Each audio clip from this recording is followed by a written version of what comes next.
Bonjour et bienvenue donc à ce nouveau webinaire du Réseau rural national qui donc aujourd'hui s'intéressera à la notion de culture et d'acteurs dans les territoires ruraux. Nous allons aujourd'hui avoir donc l'intervention tout d'abord de Grégoire Pateau de l'UFISC, qui a travaillé en fait sur un MCDR, mobilisation collective pour le développement rural, qui sont des actions transversales sur plusieurs années, ayant vocation entre autres à croiser en fait des acteurs sur des thématiques, et qui a travaillé donc dans le cadre d'un MCDR agitaire sur un volet plus particulier de la jeunesse et de la culture. Bonjour Grégoire. À la suite de quoi donc nous aurons aussi l'intervention de Jean-Michel Tobelem et de Jean-Luc Poux du cabinet Culture Territoire, qui ont réalisé une étude pour le réseau rural national sur les thématiques culture, territoire et projet dans le développement rural. Merci pour votre présence. Donc, le guide sort aujourd'hui et c'est un travail qui a été réalisé conjointement aussi avec le ministère de la Culture et l'ANCT, l'Agence nationale de cohésion des territoires, avec qui nous avons donc Laurence Martin et Géraldine de Rosier. Et ensuite, nous conclurons sur des aspects plus de membres du réseau rural et de thématiques de développement territorial, avec un regard de membres, un regard extérieur, mais très actif, donc de Rémi de Montaigne de l'UNADEL. Merci Rémi pour ta participation. À la suite de ces présentations, nous aurons deux ateliers à vous proposer.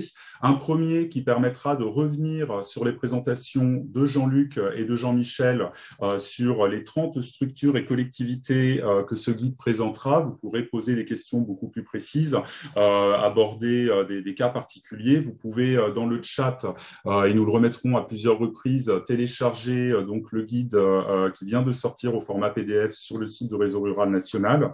Et l'atelier 2 sera consacré avec Rémi de Montaigne et Grégoire Pateau aux thématiques qui seront abordées et développées là dans les présentations et qui concernent aussi tous les membres du Réseau rural national.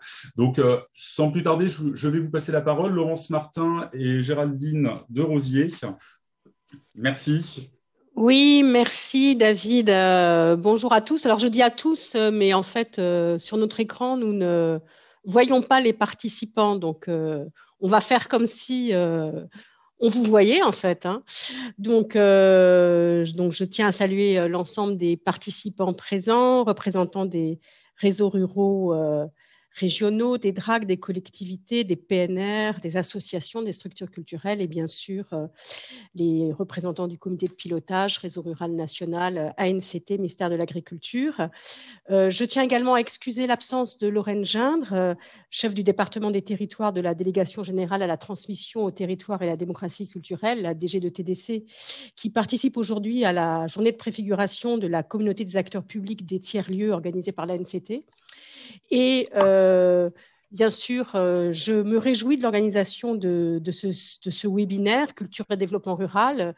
Je remercie David Armellini pour son organisation.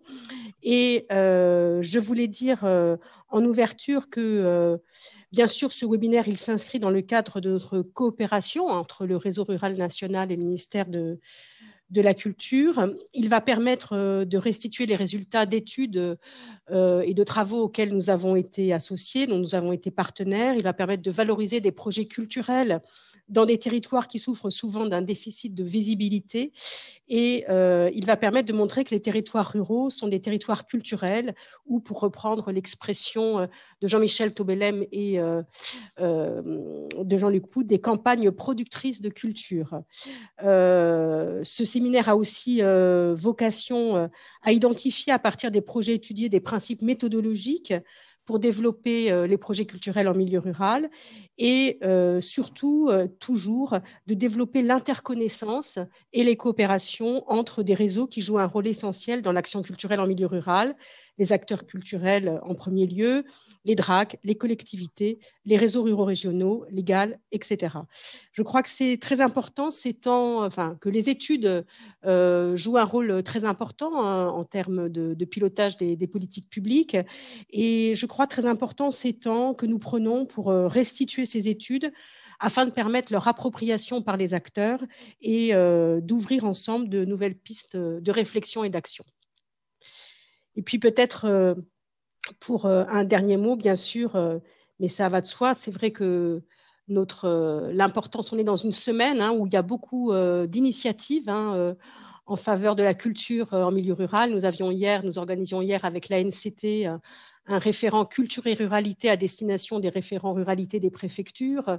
Ce matin, c'était la restitution d'une étude sur le livre et la lecture dans les parcs naturels régionaux, dans le cadre de notre convention avec la Fédération des parcs. Tout ça montre aussi à quel point la culture en milieu rural fait partie des priorités du ministère de la Culture. Vous savez qu'il y a des mesures culture dans l'agenda rural, c'est aussi notre contexte politique général. Et on peut vraiment se réjouir de toutes ces initiatives des différents acteurs, des différents partenaires pour donner plus de visibilité et plus de force à toutes ces initiatives dans les territoires ruraux.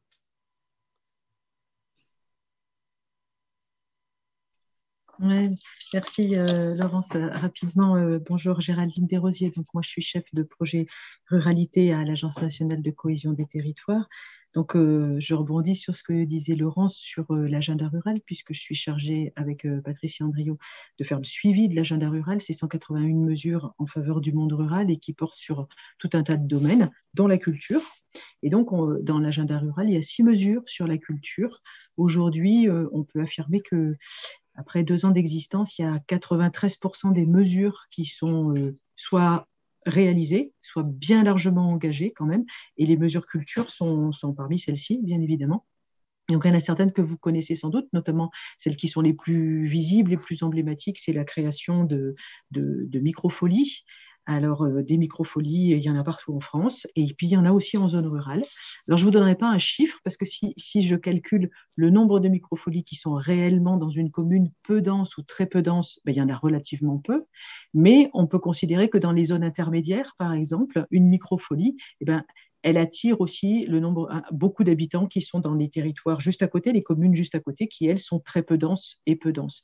Donc, de ce fait-là, on a quand même, si on calcule comme ça, en termes de rayonnement des microfolies, on a quand même pas mal de microfolies qui sont installées en milieux ruraux.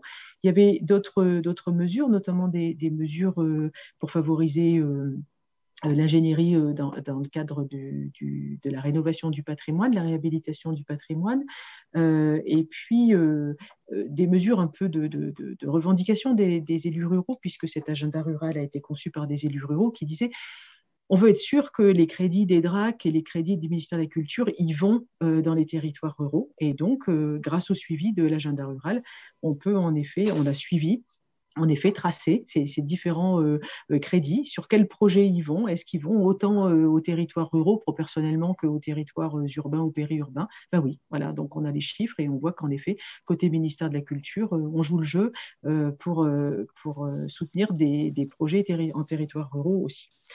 Voilà, donc côté ANCT, on fait tout ce travail-là de coordination, puis d'information aussi des élus et des agents de l'État, comme le disait Laurence tout à l'heure, des sous-préfets à la ruralité notamment, et des préfets. Et puis aussi, on apporte des aides financières, des subventions, un soutien aux associations qui œuvrent dans le domaine de la culture, donc aux têtes de réseau associatives, et puis à différentes associations thématiques aussi qui interviennent dans le milieu culturel. Et puis, on participe aussi à des études comme celle qui va vous être présentée aujourd'hui et dont on est vraiment très satisfait. Voilà, donc je vous laisse découvrir tout ça cet après-midi. Merci. Merci Géraldine, merci Laurence. Je propose à Grégoire Pateau, donc de l'UFISC, de prendre la suite pour nous parler un peu justement du MCDR Agiter et tout le travail que vous avez réalisé. Vous avez fait beaucoup d'interventions ces derniers temps, donc voilà, vous êtes dans la phase de communication et de capitalisation. Merci, tout à fait. De perspective aussi également. Bonjour à toutes et tous. Effectivement, on a pas mal de rendez-vous et je croise régulièrement un certain nombre des personnes qui interviennent ici dans le cadre de ces travaux. C'est un plaisir de les retrouver à nouveau. Donc effectivement, moi je suis Grégoire Pateau. Je me rends compte que j'ai pas mis mon nom complet. Donc, je travaille pour l'UFISC, qui est l'Union fédérale d'intervention des structures culturelles, qui est en fait une confédération, donc un regroupement d'organisations type réseau ou syndicat qui œuvrent dans le champ des arts et de la culture. Voilà, c'est un réseau interdisciplinaire, donc il y a autant des réseaux du théâtre que de la musique, des arts du cirque, de la marionnette ou encore des arts visuels.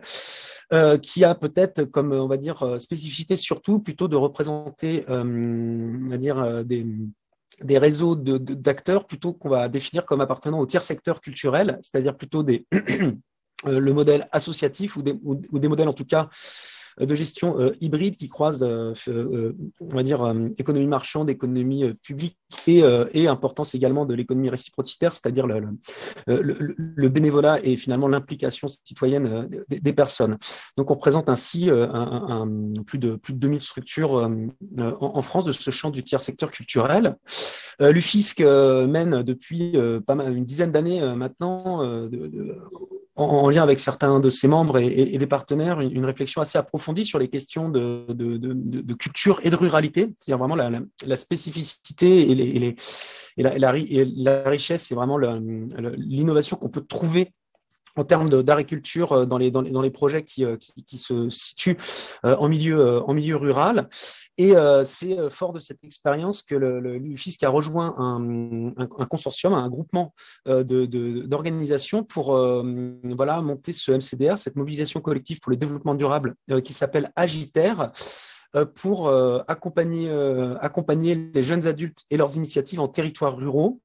Ce MCDR avait pour thématique un petit peu générale cette question de comment est-ce qu'on accompagne et on favorise l'installation et les projets des jeunes adultes en territoires ruraux auprès d'organisations qui ne sont pas spécifiquement uniquement orientées vers la culture, mais plutôt sur les questions d'accès aux services, d'environnement, de préservation des paysages, comme l'ADRE ou le CIPRA.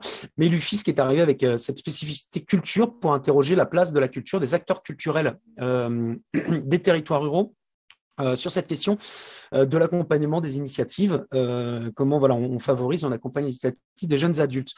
Dans ce cadre-là, on a mené un grand nombre d'actions et de travaux sur 3 ans. On s'est d'abord basé sur une logique un petit peu d'observation participative et partagée. On s'appuie sur notre réseau et tous les acteurs qui le composent pour essayer de faire émerger un petit peu les pratiques et les visions des acteurs et en même temps sensibiliser à cette question de l'accompagnement et de l'installation des jeunes adultes. Et on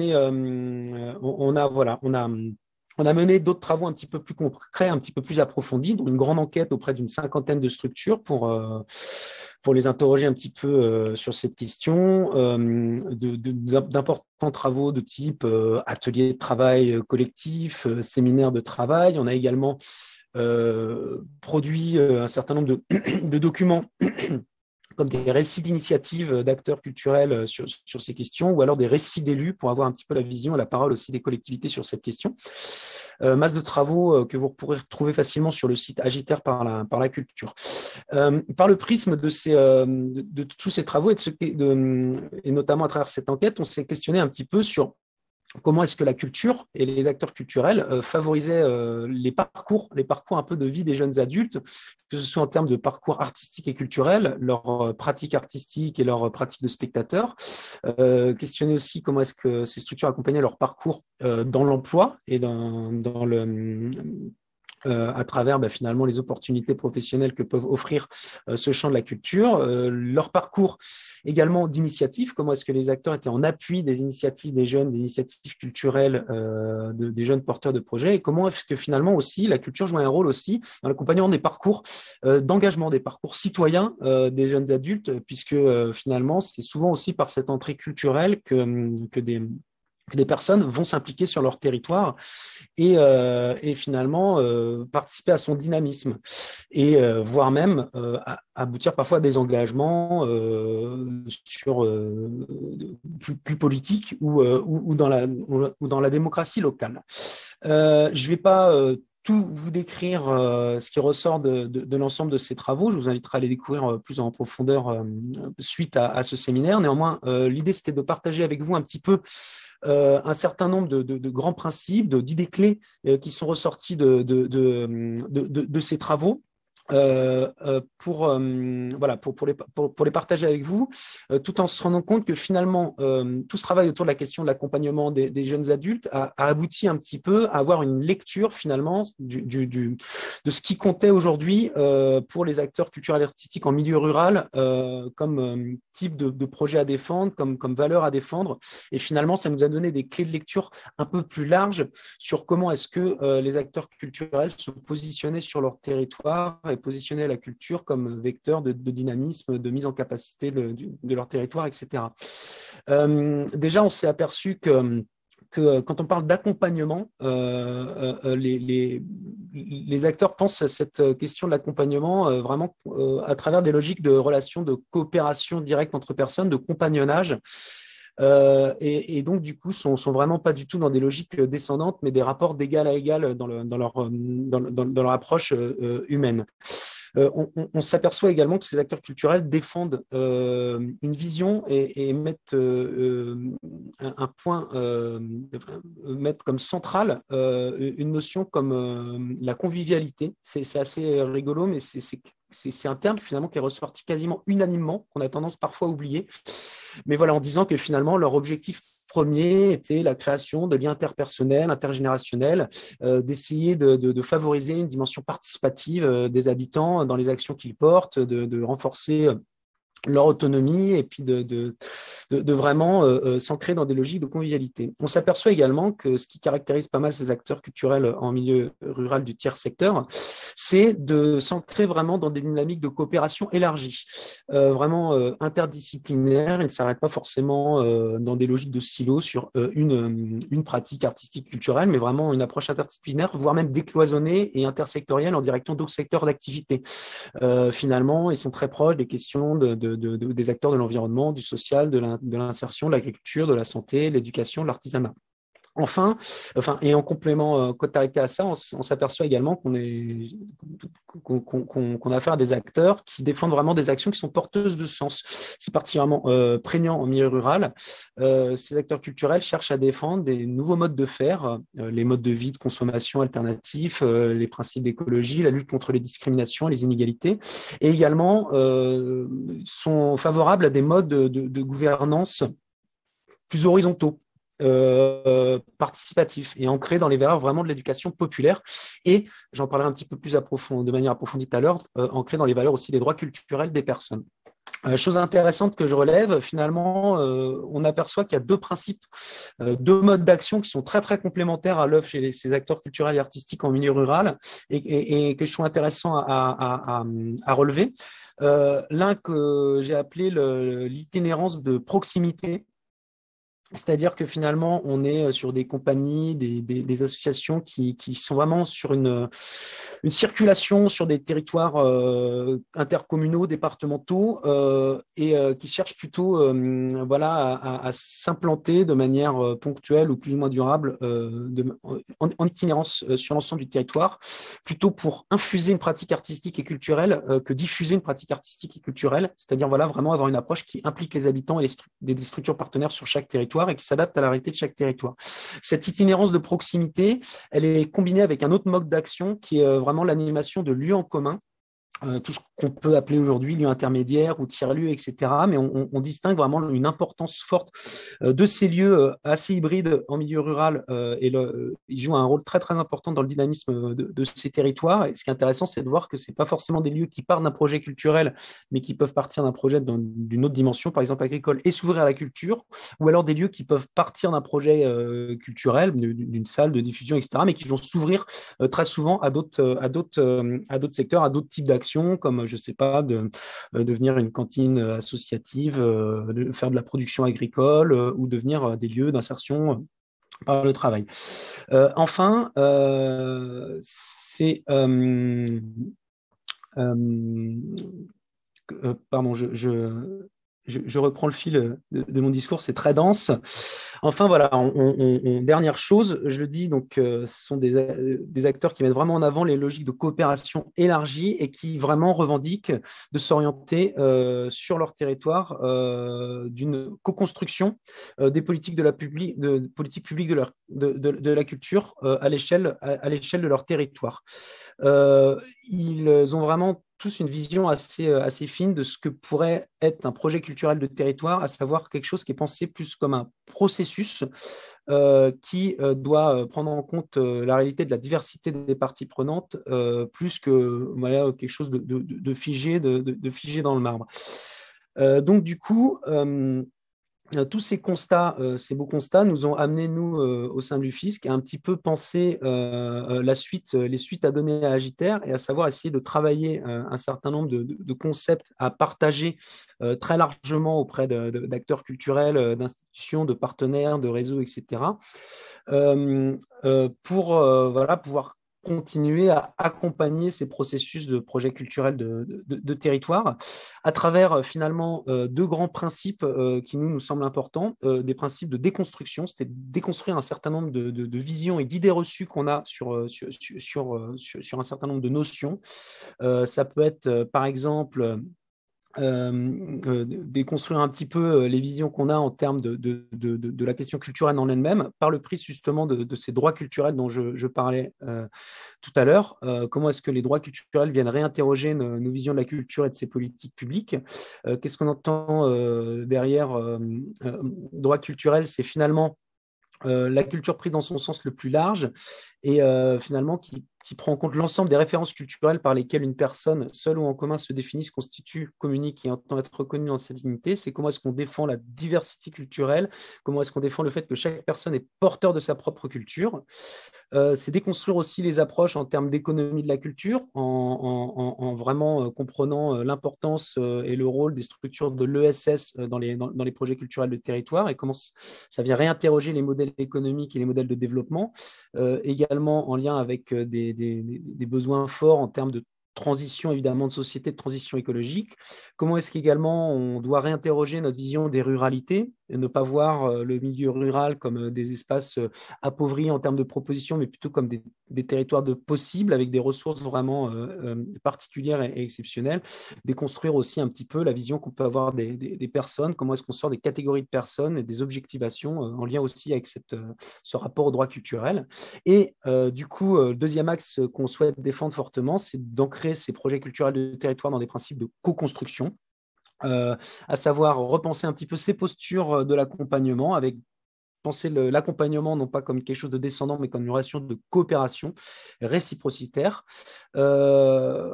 Penser les projets culturels de territoire comme nécessitant vraiment de renforcer des logiques de coopération vraiment décloisonnées, élargies. Ces principes de coopération sont un véritable levier pour le développement culturel d'un territoire. Également, s'ancrer dans des logiques, comme je le disais tout à l'heure, de co-construction des politiques publiques et voilà, mettre en place des processus réels entre institutions, acteurs, habitants qui permettent l'émergence un petit peu de nouvelles formes de politiques publiques de la culture ancrées vraiment dans la réalité territoriale et dans des logiques de bottom-up, qui partent donc du terrain pour aller vers le haut. Et enfin, je ne sais pas trop le temps, David, je dois être vers la fin là. Non, c'est bon, Grégoire, hein. Prends le temps, il n'y a pas de problème, et donc on est dans le timing. D'accord, c'est super. Donc, du coup, ces principes qu'on souhaite défendre, du coup, je vais avoir un propos un peu récapitulatif de déconstruction et de co-construction, voilà, nous permettent d'entendre et de défendre un peu une vision donc, de ces projets culturels de territoire comme des mises en œuvre de dynamique à l'échelle d'un bassin de vie intercommunal, départemental autour des enjeux de culture, prise dans son sens large, à l'aune des droits culturels, pensée dans une logique ascendante et donc ancrée dans des réalités et des attentes de terrain, pensée en transversalité avec les autres acteurs et secteurs socio-économiques, du social, de l'agriculture, de l'alimentation, de l'environnement. Donc des projets culturels de territoire qui s'appuient sur des dynamiques de coopération élargie et qui s'orientent donc de cette co-construction des politiques publiques. Et donc, on s'aperçoit, j'ai envie de conclure, que ces projets culturels du territoire relèvent davantage de processus souples que de la mise en œuvre de dispositifs et s'appuie donc sur ce triptyque qui est l'intercollégialité dans les principes de gouvernance qui sont mis en œuvre, dans ces principes d'intersectorialité et enfin dans ces principes d'interculturalité qui est donc cette capacité d'interaction et d'interpénétration entre les cultures de chacun dans le respect de la diversité, ce qui nous ramène une nouvelle fois à cette notion de droit culturel des personnes. On travaille pour la suite d'Agiter à concrétiser un petit peu, à poursuivre ces travaux, et notamment d'ailleurs, c'est l'occasion pour moi de les remercier avec le soutien de l'ANCT, avec l'idée d'expérimenter des formats un petit peu d'action-formation à l'échelle de territoire où on vient pouvoir être à la fois partager cet apport théorique et également faire profiter du réseau un petit peu de personnes ressources, on appelle ça un réseau de capacité de structures et personnes ressources qui sont en capacité de proposer un accompagnement à ces dynamiques de territoire et du coup ça me permet de glisser vu que je suis là et j'en profite. Voilà, très prochainement on fera circuler un appel à manifestation d'intérêt si certains territoires souhaitent essayer comme ça de rentrer dans une telle dynamique de co-construction d'un projet culturel de territoire. Si c'est le cas de certains d'entre vous, n'hésitez pas par l'intermédiaire de David à prendre attache avec moi et l'UFISC. Je clôt là mon discours et on pourra discuter de manière plus approfondie de tout cela pour ceux qui participent à l'atelier auquel nous participerons avec Rémi dans la suite de ces présentations. Merci pour votre écoute. C'est ça, merci beaucoup Grégoire. C'est l'atelier 2, donc à la suite de la plénière. Pour donc continuer, on va parler aussi donc de l'étude qui sort aujourd'hui, Culture et ruralité, réalisée par Jean-Luc Pou et Jean-Michel Tobelem, qui a été aussi un gros travail en fait transversal avec l'ANCT et le ministère de la Culture et aussi avec tous les membres du réseau rural, puisqu'on a diffusé en fait une grande enquête pendant la réalisation de cette étude pour que des territoires innovants soient identifiés et après présentés dans l'étude. Donc tout ce travail-là va être récapitulé par Jean-Luc et Jean-Michel. Je vous passe la parole. Merci beaucoup. Bonjour à toutes, bonjour à tous. Je crois, Jean-Michel, que tu peux mettre la diapo 2. Du coup, c'est toi qui pilotes. Donc, nous allons vous présenter ce guide méthodologique et le déroulement de sa conception. Jean-Michel m'accompagnera, Jean-Michel Tobelem, dans cet exercice. Tu peux passer à la... Voilà, c'est très bien. Donc, nous allons peut-être nous présenter tout de même avant toute chose. Je laisserai Jean-Michel se présenter. Je suis Jean-Luc Poutz, je dirige le petit cabinet d'études culture et territoire qui agit depuis un peu plus de 20 ans au bénéfice de toute collectivité territoriale en France. Voilà, notre métier est donc d'aller accompagner ces territoires. Nous faisons un peu les touristes professionnels et je dis à Essian qu'il s'agit pour nous de bien nous imprégner de circonstances locales dont nous allons largement reparler tout à l'heure et notamment dans l'atelier qui nous occupera. Jean-Michel, je te passe la parole. Merci Jean-Luc. Bonjour à tous. Pour ma part, j'effectue un parcours parallèle à celui de Jean-Luc, des parcours qui se rejoignent très fréquemment depuis une vingtaine d'années, avec par ailleurs un ancrage dans le monde de la recherche et de l'enseignement. Voilà. Merci Jean-Luc. Et nous devons ajouter en introduction que nous avons été donc très heureux de participer à cette démarche collégiale partagée donc avec le réseau rural national, la ANCT et le ministère de la Culture, bien sûr, pour répondre donc à ce qui est une commande de la part du réseau rural sur un point très précis qui est celui du développement rural et des liens que peut entretenir les projets culturels, la dynamique culturelle avec les différents facteurs composant ce développement rural, d'où sans doute une grande question, quelle valeur peut-on donner à des atouts culturels aux fins d'un développement, et nous le soulignons, harmonieux et respectueux bien sûr de l'humain et respectueux évidemment de l'environnement et respectueux peut-être des logiques locales et évidemment des acteurs. Peut-être peux-tu passer à la diapositive suivante. Je vais donc essayer en peu de temps de vous présenter ce guide que nous vous laisserons bien sûr découvrir puisqu'il a été imaginé comme un itinéraire, un cheminement de la pensée. Il serait peut-être un peu ballot, allais-je dire, de le paraphraser aujourd'hui et d'aller trop rapidement à ses conclusions, même si, évidemment, lors de notre atelier tout à l'heure, nous pourrons entrer dans le détail. Mais je voudrais quand même vous en proposer la logique.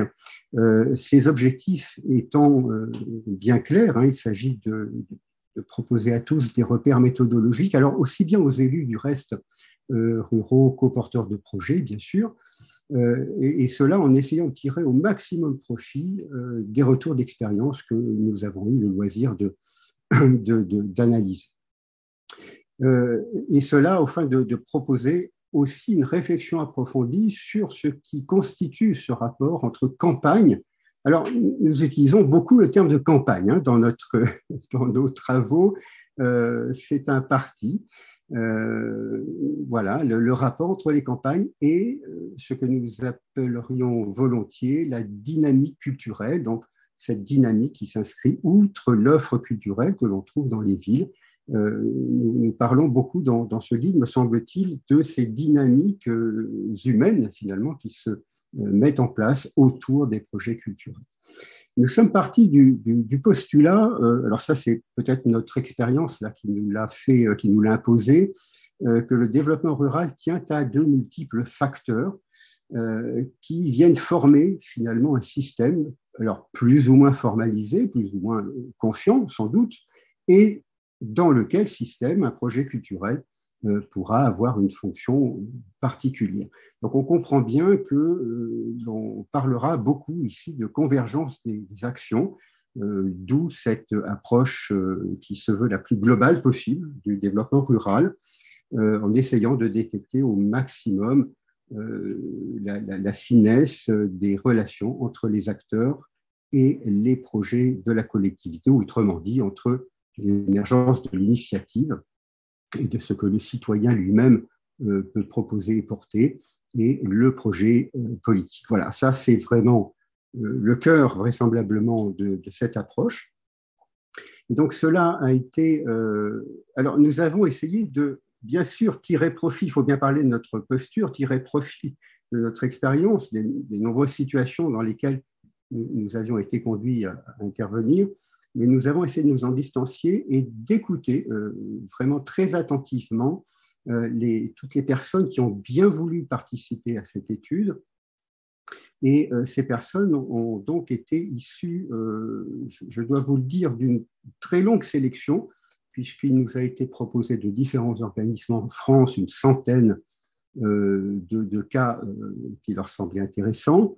Avec un comité technique, nous avons réduit ce nombre à 30, et ces 30 cas ont été étudiés par des contacts d'environ 2h à 2h30 avec chacun des porteurs de projets et parfois même des élus qui s'y rapportent.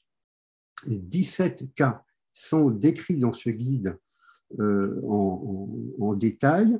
Nous n'avons pas choisi les plus exemplaires, nous n'avons pas choisi les plus inspirants, je mets des guillemets puisque ce terme avait été évoqué en comité de pilotage, mais sans doute les plus instructifs. Nous avons essayé de faire en sorte que le choix de ces cas puisse couvrir le maximum de situations que l'on peut trouver en France. Voilà, donc au fin d'une diversité, la diversité de ces réalités de terrain, selon des critères géographiques. Je crois qu'on peut passer à la diapo suivante puisque vous trouverez une petite carte, voilà, et ainsi que les 30 cas étudiés. Donc des critères géographiques, la nature des territoires et de leurs projets, la nature même de l'activité culturelle dont il va s'agir, le statut du porteur de projet, privé, associatif, des projets de collectivité, Et enfin, la situation territoriale. Et j'avoue que ce critère a été pour nous décisif, puisque nous avons, dans la description de chaque cas, pris grand soin de décrire le contexte dans lequel s'inscrit l'opération culturelle que nous décrivons pour faciliter cette compréhension de ce rapport entre une situation et une initiative culturelle. C'est peut-être pour cela que vous trouverez ces écrits un peu conséquents. C'est un choix. Nous souhaitions faire ressentir cette complexité de la relation entre un projet et des circonstances de terrain qui sont toujours singulières, forcément singulières, et donc de s'attarder sur chaque situation et sur la compréhension de son contexte. Alors, évidemment, la description de chaque situation est résumée. Vous pourrez en trouver, bien évidemment, sur les sites Internet qui sont mentionnés dans le guide, bien plus d'explications, ainsi que leur actualité, du reste, à ces structures. Et vous pourrez, si vous le souhaitez, ou si vous voyagez, observer par vous-même les contextes que nous essayons de décrire en introduction de chaque présentation. Chaque cas vient prendre place dans 6 groupes, puisque nous souhaitions là également une diversité dans la nature de ces projets, donc des lieux proposant de l'activité culturelle, des structures culturelles bénéficiant d'un label. Alors, peut-être aura-t-on l'occasion de reparler de label dans l'atelier tout à l'heure, d'initiatives qui ont misé sur l'itinérance. Vous trouverez par exemple le titre « Les arts en chemin », des projets faisant le lien entre culture et agriculture. Alors, ça nous renvoie bien sûr à ce que notre ami de l'UFISC vous a dit tout à l'heure. Vous voyez comme quoi il y a beaucoup de convergence aussi entre nos travaux. Les festivals, bien évidemment, et les projets culturels portés par les EPCI. Je dois vous dire que, à propos de PCI, le thème de l'intercommunalité traverse absolument partout les cas décrits, qu'elle est présente à tous les stades de la réflexion. Comment pourrait-on faire aujourd'hui, alors que cette intercommunalité est devenue un outil incontournable et qu'elle pose un certain nombre de questions, surtout bien sûr à l'issue du mouvement de fusion que nous avons récemment connu. Je dois vous dire aussi que les PETR, les pays légales, sont présents dans la plupart des cas en tant que structure d'appui, ressources, d'accompagnement, et vous verrez qu'ils sont traités, on leur réserve un sort particulier dans nos analyses, ils sont traités dans la partie enseignement du guide.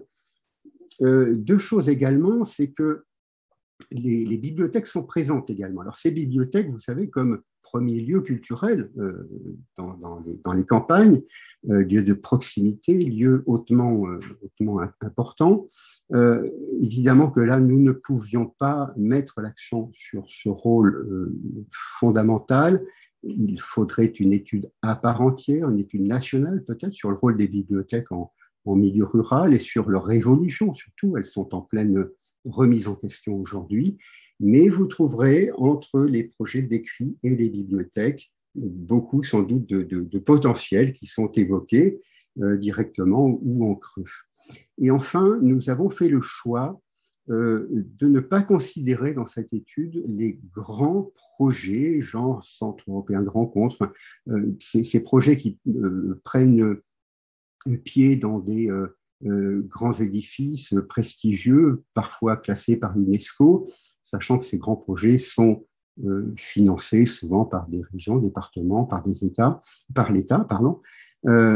et qu'il nous semblait qu'ils ne représentaient pas la grande majorité des situations, même si évidemment il faut en souligner tout l'intérêt dans des milieux qui parfois sont extrêmement reculés. On a pensé à beaucoup d'exemples, notamment celui de la Chaise-Dieu, de l'abbaye de Noirlac, etc. Voilà. Alors, vous trouverez dans le guide, oui, je dois vous dire des précautions. Alors, des précautions sémantiques à propos de territoire et de culture. Je vous invite à vous pencher un peu sur cette question de territoire parce que l'on utilise ce terme d'une manière très, très fréquente, sans être tout à fait certain d'en partager tout à fait les uns et les autres la même définition. Bon, c'est intéressant de voir de quel territoire nous parlons. Alors, nous nous sommes arrêtés plutôt sur les territoires de projet, hein, même qu'ils correspondent ou non d'ailleurs à un EPCI, ou qu'ils correspondent ou non à un PETR. Et puis, alors, la notion de culture, bien sûr, qui est très, très large, comme vous le savez évidemment tous. Nous sommes là repliés sur une définition qui est plutôt la culture au sens de l'initiative, du projet culturel, voire de la dynamique culturelle d'une façon un peu plus large. Voilà. Et permettez-moi de boire un petit peu d'eau. La construction du guide s'articule ainsi. Vous pourrez avoir accès à une réflexion sur, alors j'allais dire la ruralité. Donc ça, nous l'avons écrit avec Géraldine Desrosiers, mais plutôt les ruralités, cette ruralité qui est tout à fait diverse, qui présente des visages multiples et une ruralité qui a énormément, extraordinairement évolué ces 20 dernières années, et évolution sur laquelle il est difficile de comprendre finalement ces relations très particulières entre un projet culturel et son milieu. Vous trouverez une première réflexion sur ce qui fait le développement, peut-être à guise de repère, où nous vous proposons là, c'est une hypothèse, un certain nombre de points qui forment ce mécanisme du développement. Jean-Michel Tobelem vous propose ensuite une revue documentaire qui a pour but de regarder un peu dans le rétroviseur comment a-t-on traité dans la littérature spécialisée le sujet de ce rapport culture-ruralité, et plus largement culture et développement. Il s'agissait aussi pour nous quand même, je dois l'avouer, de remarquer ce qui manquait encore peut-être dans les différents travaux qui ont été proposés ces 30 dernières années. Vous trouverez ensuite donc l'itinéraire dont nous vous parlions tout à l'heure, qui est structuré, comme je vous le disais, en 6 groupes, et qui, pour chaque cas, se termine par une petite conclusion, en tout cas par des questionnements que chaque cas soulève, peut-être en tant que porteur de projet, pour ceux qui nous écoutent. Vous vous retrouverez davantage dans l'une ou l'autre des catégories, bien que vous verrez dans les enseignements, finalement, on retrouve à peu près des enseignements qui se croisent, que l'on soit un lieu culturel, un festival ou un EPCI portant un projet de délocalisation culturelle. Les enseignements que nous vous proposons dans ce guide sont de 3 ordres. Une réflexion tout d'abord sur les campagnes et la culture, où là, on peut se forger finalement différentes conceptions de ce que sont les manières de cultiver quelque chose, de cultiver des atouts, cultiver des potentiels, avec cette prudence également entre la culture qui habitait depuis toujours les espaces ruraux en relation très prononcée avec la culture du sol, et les conceptions ultérieures, et notamment les conceptions qu'on a forgées lorsqu'il s'est agi de parler de démocratisation culturelle. Voilà, donc on vous laissera réfléchir vous-même, ce ne sont là encore que des sujets de questionnement. Vous trouverez ensuite une synthèse des relations entre territoire avec un grand S à la fin, au sens de diversité des situations de territoire, diversité des enjeux. Donc, relation entre les territoires, les acteurs et la posture de ces acteurs, ou en tout cas les méthodes qu'ils ont jugé utile de développer pour aller au contact des habitants et s'inscrire du coup dans une dynamique de développement. Et enfin, vous trouverez cette tentative de synthétiser les effets qui ont été observés à travers les différents cas. Donc, l'effet observé de la culture dans le processus de développement, et j'insiste sur ce terme peut-être de processus de développement. Le développement n'est jamais acquis, il est toujours en évolution dans des situations qui ne cessent évidemment d'évoluer. Peut-être, je fais une parenthèse qui inciterait à considérer un projet culturel aussi comme quelque chose d'évolutif et qui serait en capacité de suivre également l'évolution de son territoire. Et puis alors, vous aurez, espérons-le, que vous vous intéresserez fortement à cette partie-là, des recommandations qui essaient de se concentrer sur quelles sont les conditions pour que mon projet culturel contribue, pour qu'il s'inscrive, pour qu'il s'emboîte, s'articule, pour qu'il épouse les perspectives de développement du territoire. Alors, vous verrez que là, nous avons essayé de traiter les choses à 3 niveaux. Au niveau micro, ce qui va regarder le porteur de projet, un niveau mezzo qui va regarder plutôt les instances intercommunales, voire les PETR, et puis nous faisons des recommandations au niveau macro, et là sont davantage intéressés, évidemment, les régions et l'État dans cet effort de compréhension des situations de terrain et de leur diversité et dans l'ajustement, évidemment, de leur dispositif d'accompagnement. Ce guide se termine par une boîte à outils pratique, espérons qu'elle vous serve. Vous trouverez un certain nombre d'organismes avec leurs coordonnées, ces organismes qui sont susceptibles donc de vous accompagner et auprès desquels vous trouverez des financements appropriés. Vous avez là la description de multiples dispositifs. Enfin, en annexe, vous trouverez en synthèse, en résumé, les descriptifs des cas qui n'ont pas été préalablement décrits. Voilà, je vais peut-être, le temps passe très très vite, c'est une catastrophe. Je vais peut-être, de manière très très synthétique, vous dire à ce stade quel est le principal résultat peut-être, hein. Enfin, ce qui nous a en tout cas marqué à nous autres, c'est que nous pourrions dire aujourd'hui que rares sont les lieux, les activités, les événements culturels qui font la preuve, manifestent en eux-mêmes et pris isolément d'une capacité de renversement d'une situation de territoire. Voilà, ça pour nous, c'est... alors, ça n'est pas une surprise, mais les cas que nous avons étudiés, et surtout ces discussions à bâton rompu avec les porteurs de projets et les élus locaux, ont confirmé cela. Néanmoins, on peut dire manifestement qu'ils exercent différentes fonctions positives sur le développement territorial. Ces fonctions sont différentes d'un projet à l'autre, il faut en avoir conscience.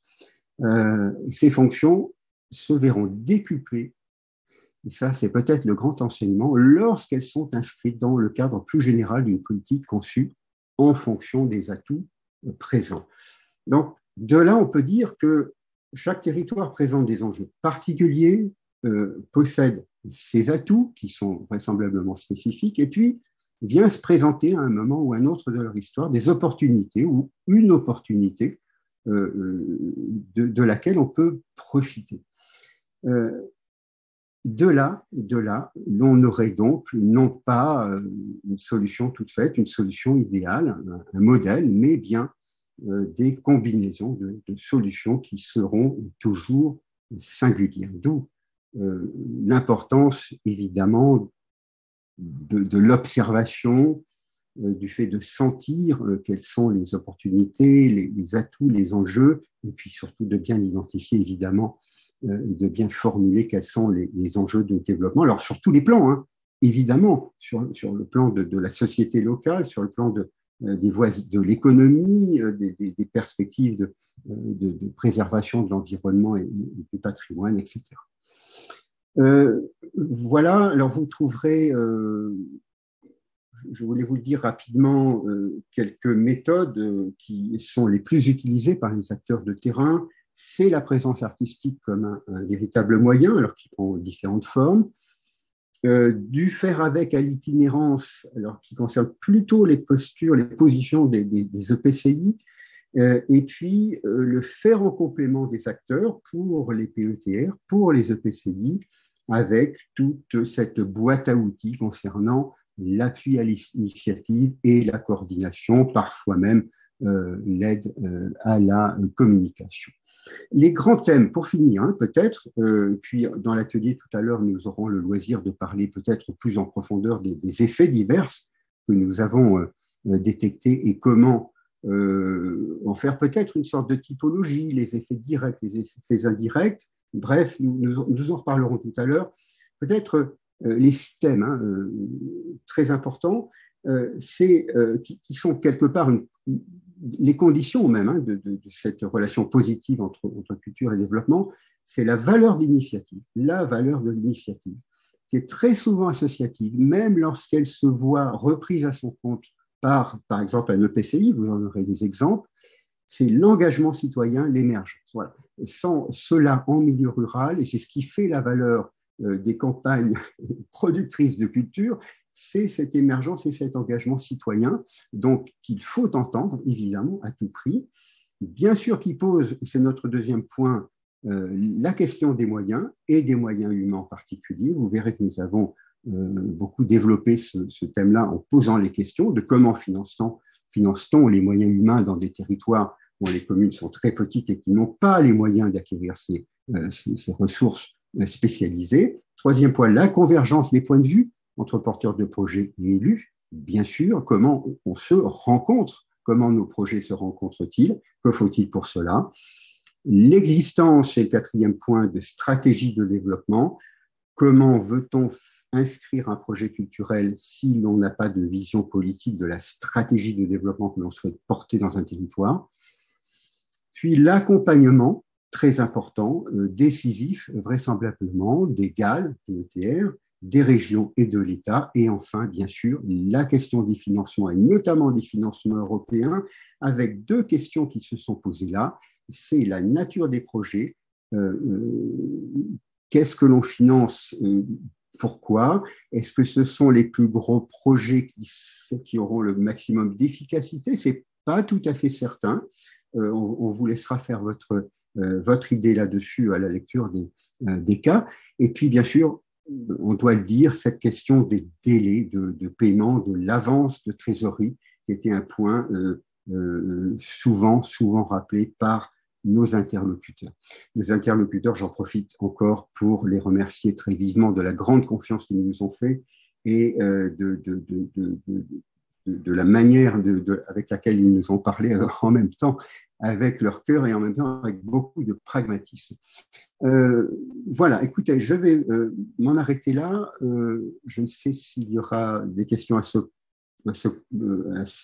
stade. En tout cas, nous serons là tout à l'heure, bien sûr, pour échanger. Merci beaucoup. Merci beaucoup Jean-Luc. Donc les questions viendront pendant l'atelier numéro 1. Comme ça, ce sera plus simple. On pourra passer directement aux dernières présentations. Juste une petite précision. Donc vous pouvez télécharger dès aujourd'hui, on a mis le lien, le PDF du document.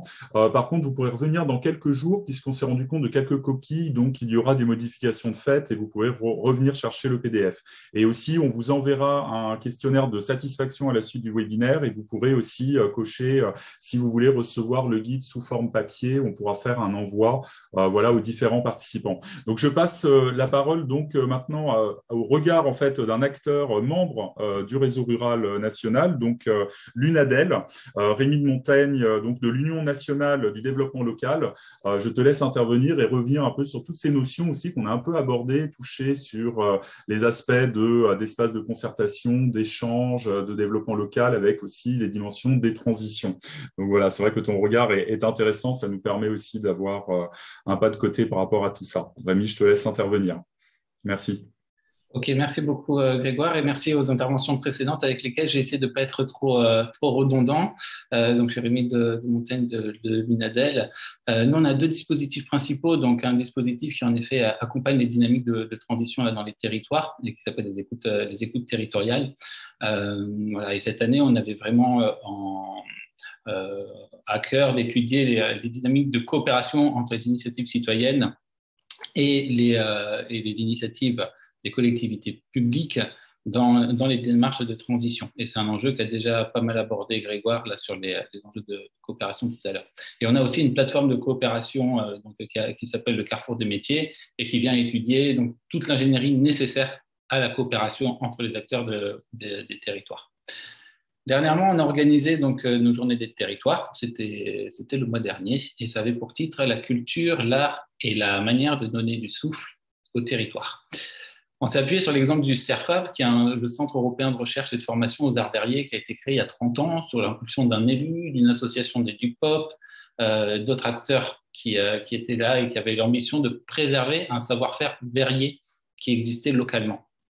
Et du coup, on s'est appuyé vraiment sur cet exemple pour montrer comment les démarches de développement local qui visent à partir des ressources locales, qui visent à coopérer, à faire coopérer les acteurs entre eux, qui visent à ouvrir des espaces de concertation, etc., ont permis à ce centre-là, implanté dans un village de 1500 habitants, de devenir un centre de renommée internationale.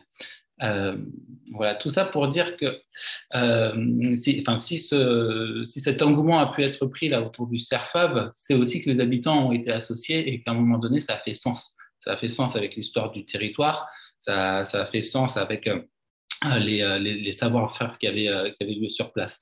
Et souvent, on pense aux apports de la culture pour un territoire en termes d'économie, de tourisme, d'attractivité. C'est des éléments réels auxquels il faut penser, bien sûr.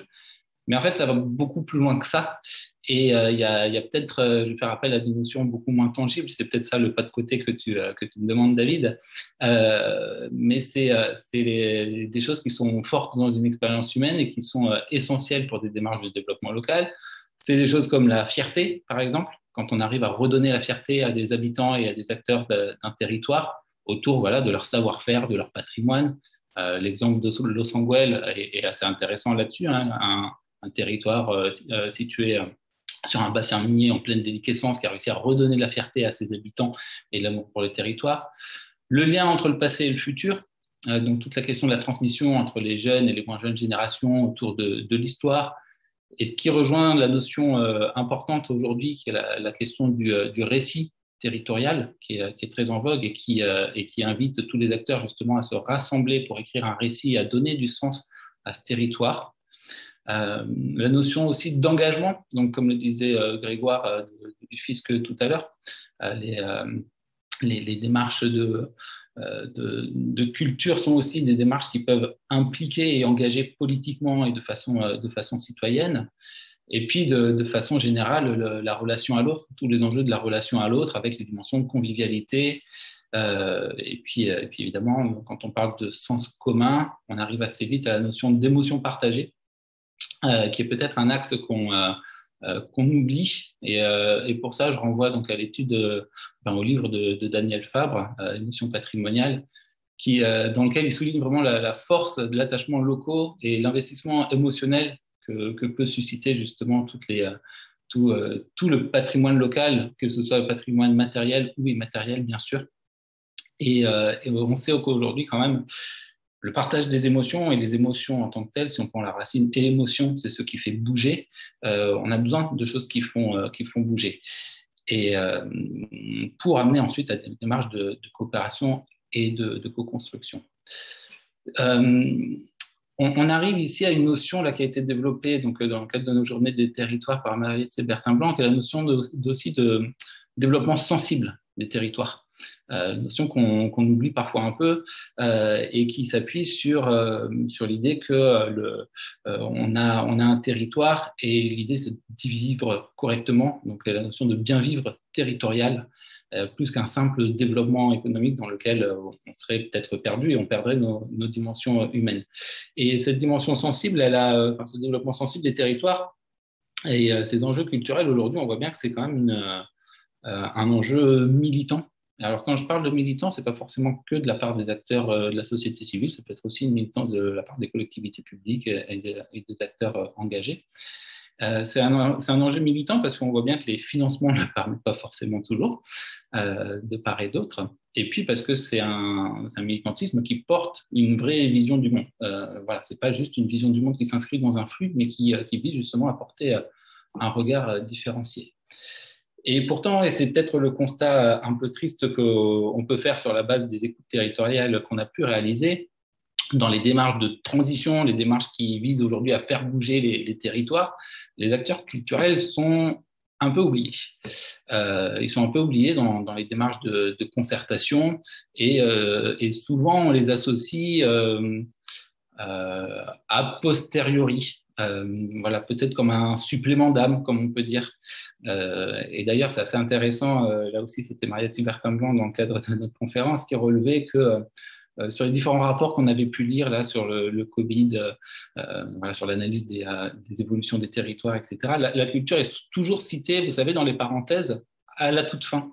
On a d'abord l'économie, le social, le tourisme, la santé, etc. Et puis à la fin, on a la culture, etc.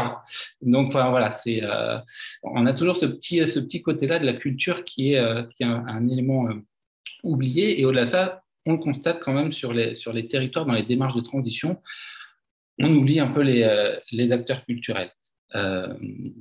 Et c'est quelque chose qui aujourd'hui pose question. Je donne tout de suite des contre-exemples parce que non, il y a aussi des endroits où ils ne sont pas oubliés.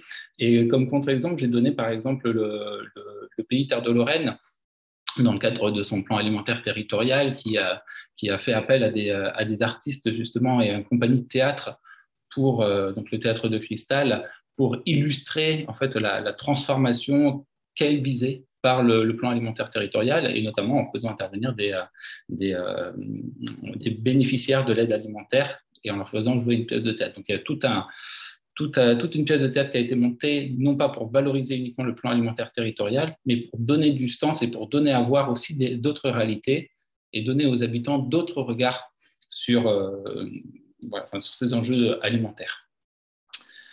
Je crois que je vais pas forcément être beaucoup plus long là aujourd'hui. Je vais juste faire une petite conclusion parce que je sais qu'on est un tout petit peu en retard.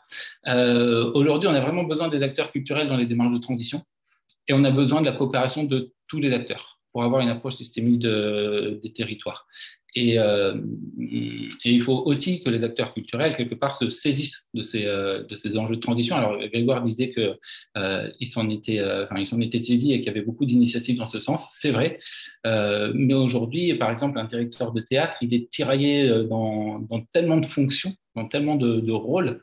Il a son projet artistique à mettre en place, il a son projet d'établissement, il s'inscrit dans un projet de territoire parfois. Aujourd'hui, il doit aussi considérer les enjeux de transition. Qu'en fait, à un moment donné, il y a un épuisement et un étouffement et on peut pas être partout. Voilà. Mais pour avoir dans cette approche systémique des territoires, il faut donc impliquer aussi les acteurs culturels dans les démarches de transition et que les acteurs culturels se fassent connaître et investissent les espaces de coopération qui sont offerts quand on crée des dynamiques de transition, ce qui n'est pas non plus toujours le cas. On a aussi besoin de la culture pour construire et ouvrir de nouveaux imaginaires communs. Et là-dessus, je rejoins complètement l'UFIS qui a organisé récemment son événement PopMind pour sortir des carcans culturels et créer d'autres récits, déconstruire aussi ce qu'on a pu créer jusqu'à aujourd'hui. Et c'est vrai que le secteur culturel est en pleine mutation avec l'enjeu des droits culturels. Et d'ailleurs, la nouvelle délégation au ministère de la Culture est quand même un signal très fort dans ce sens. Et amène justement en tout cas donne à voir que les institutions, les grandes institutions publiques ont pris en considération cette double dimension à la fois de démocratisation culturelle et d'accès à la culture et la dimension de droit culturel et de s'appuyer sur les leviers territoriaux. Ce qui change un peu le curseur qu'il y avait déjà il y a quelques années sur la notion de zone blanche, une approche peut-être un peu plus télécom de la culture. Et du coup, on a besoin de la culture aujourd'hui et pour conclure et pour faire encore un autre pas de côté, pour trouver des pistes nouvelles. Je crois que voilà, on est quand même sur ces nouveaux imaginaires et dans les pistes nouvelles, on a cet enjeu de transition écologique qui est très fort, qui nécessite des reconnexions au territoire, peut-être par rapport à une culture qui à un moment donné a pu se développer hors sol. Peut-être refaire le lien, comme le laissait percevoir une de nos intervenantes sur les journées des territoires, entre la culture culturelle et la culture culturale, ce qui n'est pas forcément inintéressant. Et là-dessus, il y a un excellent dossier d'ailleurs sur la revalorisation des savoir-faire paysans, par exemple, dans l'excellent numéro là, de Transrural à ce sujet, qui est sorti il n'y a pas très longtemps. Et enfin, pour ouvrir des pistes nouvelles aussi, parce que on voit qu'aujourd'hui, des acteurs culturels comme par exemple le Polo en région Centre-Val de Loire ouvrent des espaces comme le Parlement de la Loire, qui sont des espaces où on considère la nature différemment. Ça vise à donner un droit à une personnalité juridique à un fleuve comme la Loire et à prendre en compte donc, le non-vivant dans les politiques publiques, dans les décisions et aussi du coup à ouvrir nos regards qui peut-être sont trop humano-centrés. En tout cas, c'est une perspective qui aujourd'hui est à prendre en compte. C'est un mouvement qui existe dans les territoires et au sein des acteurs culturels et qui vise à renourrir aussi notre sensibilité. Et donc, je rejoins là la notion de développement sensible des territoires.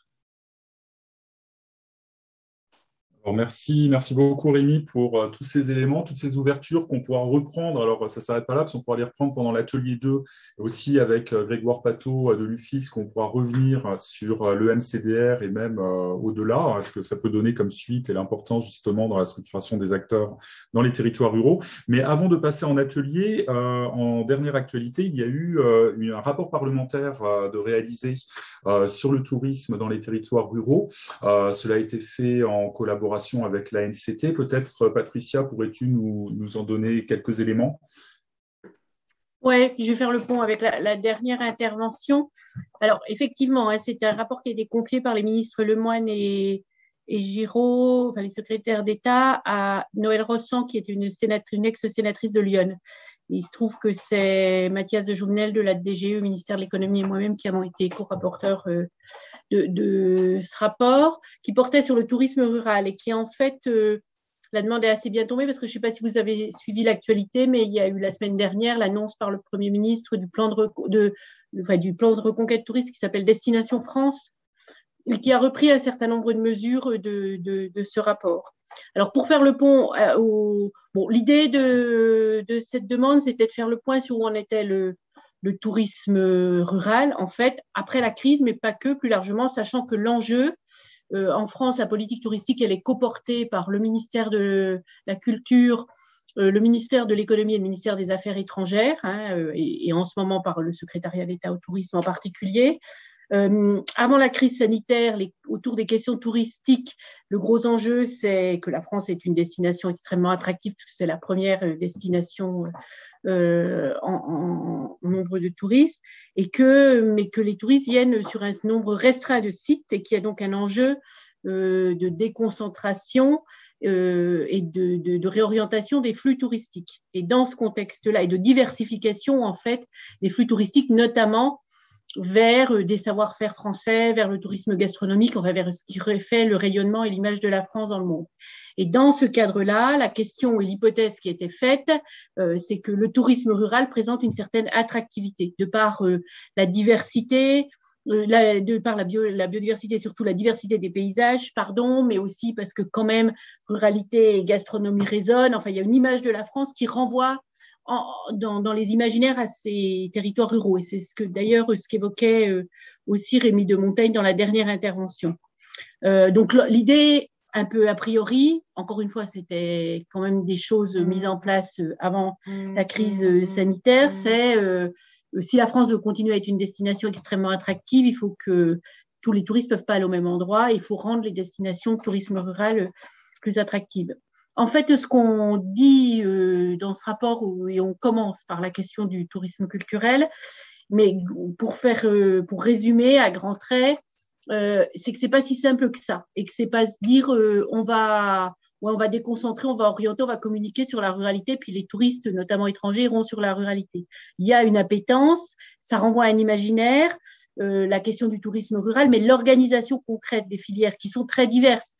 Parce que quand on parle des territoires ruraux, il y a d'abord une demande qui elle-même est diverse. Ce n'est pas la même chose d'être un touriste qui aime les territoires ruraux pour les grands espaces ou pour la nature ou pour le sport ou pour des pratiques d'activités sportives. Tout ça ne renvoie pas aux mêmes cibles et aux mêmes attentes et aux mêmes organisations. Et du côté de l'offre, il y a aussi une organisation extrêmement diverse qui n'est pas toujours articulée. Plus des enjeux de mobilité, de connectivité, enfin d'accessibilité des territoires, mais aussi de confort, de la qualité de l'offre qui sont aussi à travailler. Donc, ça renvoie quand même à à beaucoup de sujets très divers et à des modèles économiques pas simples à trouver parce que, il y aura, et puis je ne sais pas si non plus c'est ce qui est attendu ou souhaitable, mais il y a une certaine contradiction à vouloir parler de massification du tourisme rural. Donc, je le fais à grands traits de hache parce que ce n'est pas le sujet du webinaire, mais là, l'idée quand même de ce que ce rapport montre, c'est que c'est compliqué de parler d'un tourisme rural et de se dire comme ça, on va déconcentrer les flux touristiques vers le tourisme rural. Il y a des organisations de filières, il y a des montées en gamme et en compétences pour arriver à ça, et il y a une diversité des choses à prendre en compte. Et là où je rejoins ce qui a été dit, et puis je veux insister pour ce webinaire, c'est qu'il y a un vrai enjeu effectivement autour du tourisme culture, et il y a un vrai enjeu autour des questions culture et tourisme. Parce qu'avant tout, s'il y a cette idée, c'est que les territoires ruraux renvoient à un certain imaginaire. Par exemple, assez communément, dans les entretiens qui ont été effectués, l'idée qu'il y a dans la représentation une connexion forte entre tourisme rural et tourisme durable, c'est une représentation et ce n'est pas la réalité de l'organisation. L'offre actuelle de tourisme rural n'est pas plus ou moins durable dans ses pratiques que d'autres formes touristiques, ou peut-être même voire moins que plus. Ce n'est pas parce qu'on va faire du tourisme dans la nature que c'est forcément du tourisme durable. Donc, ça renvoie à beaucoup d'organisations. Or, les attentes autour du tourisme rural, c'est ce que disait Rémi, c'est quand même autour d'un certain imaginaire, et ça veut donc dire aussi une certaine mise en récit des territoires qui se veulent des territoires d'accueil. Donc, tout ça pour dire que il y a beaucoup d'enjeux d'organisation derrière cette question du tourisme rural. C'est un potentiel probable de développement des territoires ruraux, mais qui ne sera pas inné, qui ne sera pas juste le résultat d'une communication, allez voir nos territoires ruraux. C'est beaucoup plus complexe que ça, les mécanismes qui sont derrière, et puis c'est pas un tourisme rural, encore une fois. Mais quand même, il y a un rôle très important de la culture et des acteurs culturels et de tout ce dont vous avez parlé les uns et les autres avant, c'est-à-dire à la fois des structures culturelles, mais aussi des acteurs, des initiatives, à plusieurs égards, j'ai envie de dire. D'une part, parce qu'il y a un tourisme patrimonial, tout le patrimoine verniculaire qui peut être un facteur d'attractivité et la base d'un récit autour des territoires ruraux et qui donc peut contribuer à cette attractivité et peut contribuer à la mise en place des filières. Ça, c'est un premier enjeu autour des questions de culture pour rendre les territoires ruraux des destinations touristiques potentielles. Il y a un deuxième sujet, c'est la contribution des acteurs culturels et de la culture, et ça renvoie à ce qu'a dit Grégoire de l'UFIS, qui est aux travaux sur le rôle de la culture pour aborder les transitions qui ont été évoquées par Rémi. C'est qu'il faut, pour que les territoires ruraux soient des territoires d'accueil et des territoires de vecteurs touristiques, qu'il y ait une culture de l'accueil et qu'il y ait un travail autour de cet accueil. Et là, il y a un rôle aussi des acteurs culturels dans l'ouverture de leur territoire, en tant que médiateurs. Donc, il y a ce rôle-là. Il y a le rôle autour du patrimoine, mais il y a le rôle aussi en tant que territoire d'accueil,